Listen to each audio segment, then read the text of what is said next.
रमज़ान का महीना बड़ी ख़ुसूसियतों वाला महीना है। इसकी सबसे बड़ी ख़ुसूसियत अगर हम देखें तो वो यही कि ये इबादतों का महीना है। अच्छा, इबादत तो साल भर होती है, इबादत तो अल्लाह की साल भर होती है।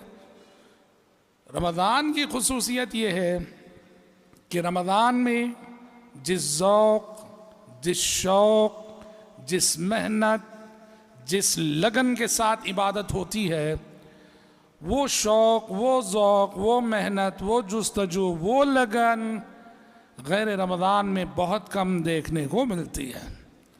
इसीलिए हदीसों में क्या कहा गया इस महीने की आमद के हवाले से, ये वो महीना है कि जब आता है तो जहन्नम के दरवाज़े बंद कर दिए जाते हैं, जन्नत के दरवाज़े खोल दिए जाते हैं।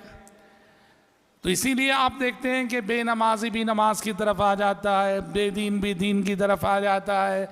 जो साल भर जो चेहरे मस्जिदों में दिखते नहीं, माशाअल्लाह महीना भर मस्जिद में दिखने लगते हैं।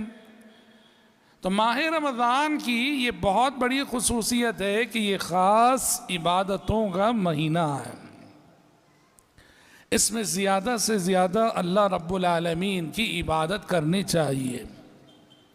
सलफ़ के सिलसिले में आपने शायद सुना होगा, हर रमज़ान में सुनते हैं कि उलमाए सलफ़ ये महीना जब आता था तो अपने दर्स के हलक़ात बंद कर देते थे। आप मालूम है कि कोई हदीस पढ़ाता है, मस्जिद में उसका हल्क़ा दर्स होता है, कोई तफसीर पढ़ा रहा होता है, मस्जिद में उसका हल्क़ा होता है, कोई फ़िक़्ह पढ़ा रहा होता है, मस्जिद में उसका हल्क़ा होता है।